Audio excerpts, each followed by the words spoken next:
Hello and welcome to Academic Matters. My name is Brian Goldstein. I'm the Provost and Vice President for Academic Affairs at Salle University. And our first guest today is Brother Michael McGinniss, President Emeritus of Salle University, Professor of Religion, and incoming Director of the Honors Program. Brother Mike, welcome. Thank you very much, Brian. It is special for me to sit sort of on this side of the table and interview you as you did when I came into LaSalle almost exactly four years ago. I have questions other than the group you asked me, so I appreciate your being here today. I thought I asked very benign questions in those days. I don't know if they were benign, but somehow it brought me, luckily, to LaSalle, and so I thank you publicly and on YouTube for that. We're glad you accepted. So I want to start with understanding a little bit of your background. I know you're from the Philadelphia area, how you became a brother, and how you came to LaSalle to begin with as a student. Well, I am from the Philadelphia area. I grew up in Olney, which is really, and really only about 1.5 miles from campus as the crow flies. And I got to LaSalle and also to the brothers in about the same route. I went to LaSalle High School.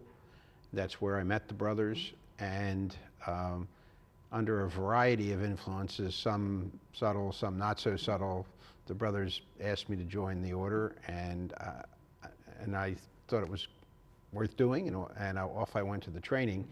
And at that time, in the mid-1960s, the brothers of our area all studied at LaSalle University. At that time it was LaSalle College. So that's how I got to this campus, and in between today and when I started, I've had some assignments in other places, teaching high school and working in a seminary in Washington, and also spending several years in Memphis as a college president. So can you talk then about what formation was like for you, and how ultimately you decided that this was the life you were going to lead, and then talk about your time maybe as an undergraduate here. For me, my formation period was a good period. I know a lot of brothers who look back on it and think of it as a time that was very rigid. We lived as young brothers in a time right before Vatican II, and the council was taking place when I entered. So most of my formation period, the college period, was in the changes of Vatican II. But the initial formation, a lot of people often said was rigid. Mine was highly structured, but I enjoyed it, and I really liked living in a community. There were 41 other novices, and I grew up more or less as an only child. I mean, my sister's 7 years younger than me, and she reminds me regularly that I am an only child and I act like one. But the experience of having all of that camaraderie from a group of peers and people who were all pretty strong students, it was very exciting. So for me, it was a great experience. And then I met some very inspirational brothers along the way, and I think that solidified my commitment to the brothers, because a lot of people ask, why did you join the brothers? And I think you join as a result of a lot of youthful influences, and it's pretty hard to say that you're following God's path or whatever is meant for your life until you've been at it for a while. I think the more critical question is why you stay a brother than it is exactly why you entered. Any insight you want to share then on that more critical question of why you have stayed a brother and went through the It's a process? fair question as a follow-up, because I kind of invited it, but I think the thing that I'd say a couple things. One of them is the connection to the brothers community grew deeper. Being able to see in the kind of work that brothers do, which is educational work and that a lot of other people do, and all of our lay colleagues at LaSalle do well, being able to see in that a particularly good place for affecting the lives and well-being of future generations, and being able to do it as a work that is religious. St. LaSalle saw the very act of education as religious. So I want to pick up on that theme, which is to your point that there are lots of groups that privilege education. What makes LaSalle's vision about education so revolutionary and being visionary, and still has resonance well over 300 years later? Well, in his time, of course, in the 17th century, probably the most revolutionary part of it was that he chose to run schools for poor children and the children of the working class who, poor boys, for whom there was not much, if any, real substantive educational opportunity. Wealthy people had schools that they could send their children to, and there were some schools for girls, but for that group in the population, there wasn't very much at all. And so it was a visionary act and kind of a revolutionary act to want to teach those students, and then he taught them in the native language as opposed to Latin, taught them in French. That was educationally revolutionary, and also the method too. He broke away from this, everything being one-on-one tutorial work in the front of a classroom where there might be disruption and noise and chaos going on as the kids were unsupervised. Why that has perdured, I think, is a bunch of reasons, really, because those principles of education are pretty well established. But I think it's the ability that the later people who followed St. LaSalle to get that sense that this is a fundamental human religious work, and that it's meaningful across cultures, and it's meaningful really across religions. I mean, there are schools that the brothers run in Asia particularly where there are few to no Christians, let alone Catholics. They're all, Buddhists, and in some cases, in some countries in Asia, they could be Muslims. So, I mean, but there's something about that insight that is different and that it has lasted.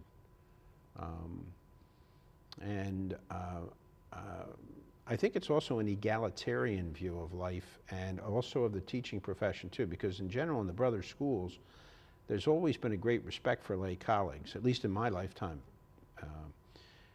As a student, I could see that there weren't as many as there are today, but so the view of what education accomplishes in the long run of life, and then also the egalitarian character of it. It changes the way we try to get students to relate to each other, and also the way the older adults relate to the younger ones.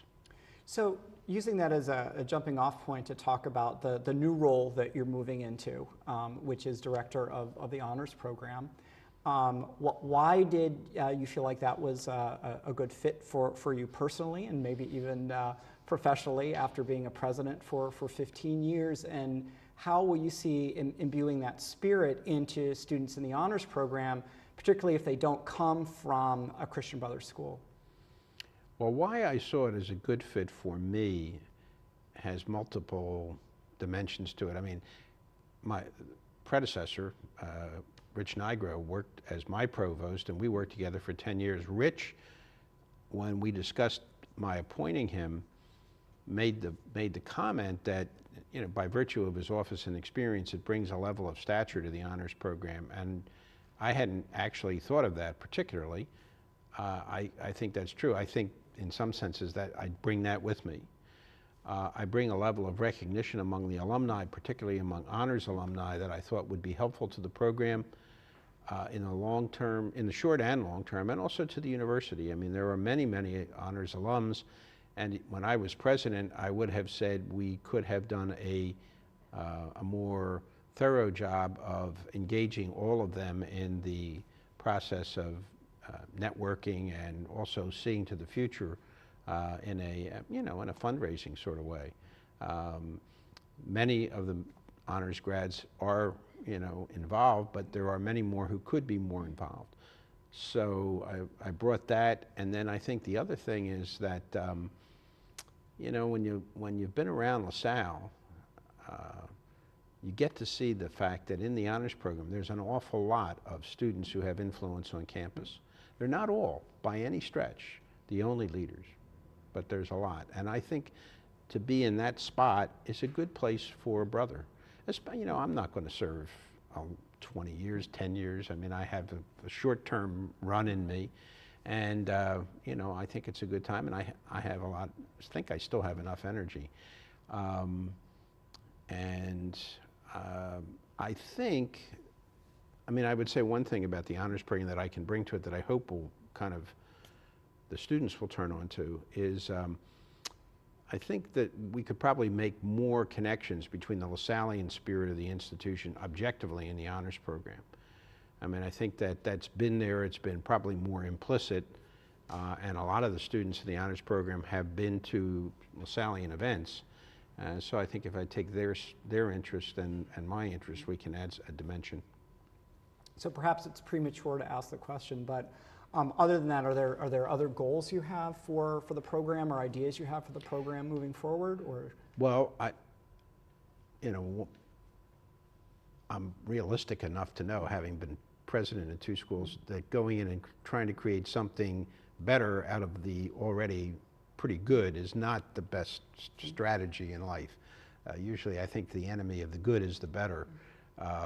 But I think Rich has got some things that he's tried to start, some got started, some didn't, that I think are good directions, as seeking more connections within the university to other segments of the university community. He tried to broaden the notion of membership in the honors program. I think it's called the associate members of the honors program. He proposed some things to various schools in the university.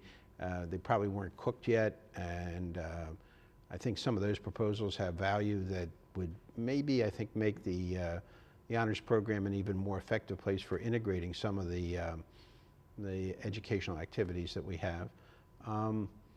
And I think I would like to see us have in the honors program more students from diverse backgrounds of ethnicity and race. I don't know, like in our recruitment catchment area, how that would work out. I mean, I'm willing to explore that and do that. I think because that's one kind of diversity that it's present in the honors program, but not in a percentage like it is in the university. And the other thing is, I think I'd have to say, just like everybody else, but there's so much flux anticipated about the curriculum. I mean, there's program prioritization going on, and then also, too, at some point, I guess we'll come back to the core, and that could have some implications for the honors program. It has a kind of function, it really is essentially the core curriculum for the honors students. So, and it's set up differently than the regular core, but I mean, one could never say no effect. I mean, you have to take some effect. Brother Mike, thank you for joining us on Academic Matters. You're welcome.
You are now watching LaSalle TV.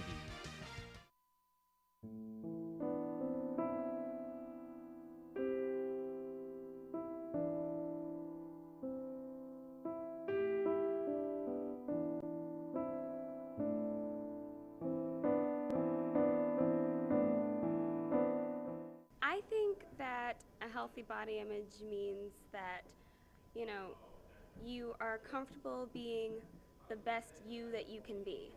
I think it's also part of the mental mind and how a person feels that they're perceived, because if they're confident, it's going to show in the way they act, how they dress. If you're happy with how you look, you're comfortable, that means you're happy and you're healthy. My ideal body image would be one where someone's healthy and happy. If you or someone you know is struggling to maintain a healthy body image, visit the National Eating Disorder Association's website at www.nedawareness.org.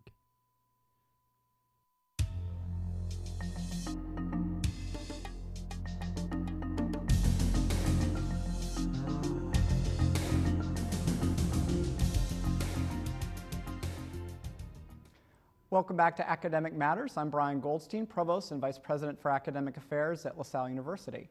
Our next guest is Dr. Baba Jallow, an Assistant Professor in the Department of History. Welcome, Baba. We appreciate your being here. Thank you, Brian, for having me. So I know that you are in your first year at LaSalle. So can you give us your background, how you came to LaSalle, what you were doing before you got here? What has your journey been to get to Philadelphia? Well, it's been a very long and interesting journey. I was a journalist back home in the Gambia, and in 2000 I got exiled to the United States because of my work as a journalist. And when I came here, I went to UC Davis, the University of California, at Davis for a PhD in history. Unfortunately, I graduated in 2011 and got a job at Creighton University, a Jesuit institution in Omaha, Nebraska. I taught there for 4 years, and then I saw this job at LaSalle and applied, and I was lucky to get the job and come here. So can you talk to us about your work as a journalist? What kind of newspaper, what were you covering? And you mentioned that got you, quote, exiled to the United States. So Yes. I feel like there's maybe a story around being exiled to the United States after that work. Yes, there is a story. I initially worked as a journalist for a daily newspaper called the Daily Observer. I rose to the editorship within 3-4 years of my joining the paper. And then the paper was bought over by the government, or a very personal friend of the president, who I like to call a dictator. And when they bought the paper, I resigned my position because I couldn't work under that kind of censorship, and I started my own newspaper called the Independent Newspaper. And that was in July 1999. And it lasted until 2006 when it was closed down. But I did not last that long in the country because I had been having problems with the government. They've been arresting me because of my criticism of the policies of the government and the editorials that we carried, the stories we covered. Mostly on issues of social justice or condemning police brutality, soldier brutality, or arbitrary arrest, and so on and so forth. And so in the middle of 2000, the government actually arrested my parents, both my parents, and interrogated them for a whole day. And after that, they just could not rest again. And they said, you know, you have to leave the country. And I was fortunate that the US Embassy in Banjul knew about what was going on, and they were very helpful in getting me a visa and getting me out of the country. And so that's how I came here. So my arrest and detentions had to do with my advocacy for social justice and human rights under a dictatorial regime that came to power through a military coup in July 1994. So clearly can't imagine that traumatic experience. Mm-hmm. Did that also provide the impetus then to go on and get your doctorate, or had you considered life as a PhD and then working at a university even prior to the traumatic experience of being arrested and detained and questioned? I did not particularly consider becoming a professor. I did not know that I was going to leave the country. I wasn't planning on leaving the country. But when I left the country and came to the US, I knew that I wanted to do one of two things: either continue being a journalist or being a professor, because I couldn't imagine myself working a 9-to-5 job. And I applied to a lot of news media here during my first few years, and that did not work out. And so I decided to apply. When I got my papers regularized, I applied for admission to a PhD program. And you know, I'm happy that I did that, because this seems to be one of the best periods of my life. It was teaching, helping develop students' lives. How do you incorporate those experiences, both as a journalist, as an editor, focus on social justice, the trauma that you've been through? How does that get incorporated into the work you do in the classroom and with students, and then also your own research and scholarship? Yeah, starting with research and scholarship, I was kind of interested to know why governments censor newspapers.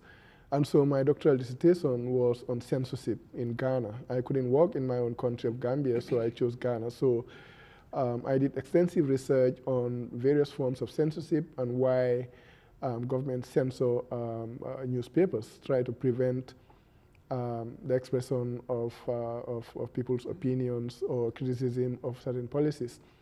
Now, in terms of my teaching, I think that's the experience made me who I am, you know, a lover of social justice, a lover of seeing the bright side of humanity, and also helping people and societies grow, you know, as human beings and as communities, because that is what I was trying to do as a journalist. I had no criminal intentions at all.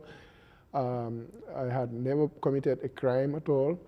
And so I find that teaching actually enables me to reach more lives, especially teaching at a Lasalian institution, to help evolve more lives and help people become more grounded and more ethically considerate of what they do to other people and how they behave in society and community. So it's kind of a continuation of my journalistic work, only this time actually dealing with human beings who would not lock me up, if you like. Yeah. So that's a good thing. So I'm interested in the results that you found even from your dissertation. Why is it that governments censor press? One of the main results I found was that in scholarly terms, in academic terms, is that governments censor newspapers and other institutions because they want to, one, silence the future, if you like, and prevent the outbreak of mass protest and so on and so forth. But I also found that censorship is a form of battle that one vision of nationhood or one vision of statehood is fighting against, you know, other visions of statehood. So there are, in any particular situation, especially within the African situation, different visions of what the nation state should be. And so at the center of this process is censorship.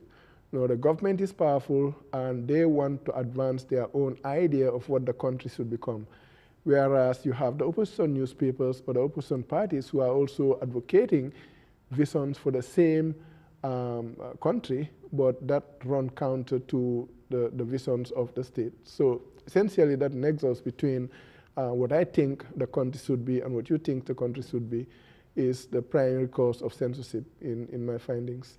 Is this a concept that is difficult for students, particularly in the United States, to understand and to have a sense of censorship, because at least that overt censorship has not been really part of our tradition?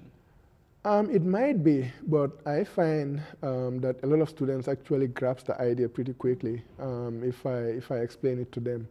And if I tell them today, for instance, that looking at what's going on within the election campaign, that each of the candidates is actually selling a particular vision of the country. So if you had a government in the United States that does not want to hear what Ted Cruz has to say or what Hillary Clinton or anyone else has to say, then that would create a censorship that would still be very similar to what's going on in many parts of Africa, especially in Ghana, which I studied. I know that one of the aspects of your research is leadership in colonial and post-colonial Africa. Yes. So can you describe that work a little bit and what you're finding across those two periods of time? Yes, so yes, I have done some work on leadership in colonial and post-colonial Africa, and what I found is that in the colonial period, the colonial experience actually corrupted forms of African leadership. They kind of dislocated the situation of power if you like, within the African countries, whereas political power and authority was located within the communities before the coming of the Europeans. When imperialism or colonialism was imposed, that location of power shifted from the people to the leadership. That's a function of colonial rule. And then what I found is that that did not change after independence was attained. That same culture of autocracy that was brought in by the colonial state continued to characterize post-colonial societies in Africa. So there is a culture of continuity of autocratic leadership that has its roots not in African societies or cultures, but within the context of the colonial experience. So essentially that ties the two periods together. That autocratic culture brought in by colonial rule actually continued after independence. And that explains a lot of the crises, the civil wars, the developmental failures that exist. The failure of the post-colonial leadership to adapt to the conditions of post-coloniality and independence. So in the minute we have left, do you think the West, the United States, students here at LaSalle have a broader and deeper interest in Africa and politics and social justice in a way that maybe they haven't previously? Well, I wouldn't say the US government, but certainly there are lots of students and ordinary Americans who have a lot of interest in social justice in Africa. And they tell me that they have not known a lot of the things that are going on in Africa right now, and they understand it. But as far as governments are concerned, including the United States government, I think they are more interested in where the oil is or where the terrorists could be found. And they are not really interested in social justice issues. And that is evidenced by their support for people who have been in power for 30 years or more in Africa. And they still call their regimes democratic. Dr. Jallow, thank you. Welcome to LaSalle. We're glad you're here. Thank you, Brian. I'm Brian Goldstein, and this has been Academic Matters at LaSalle University.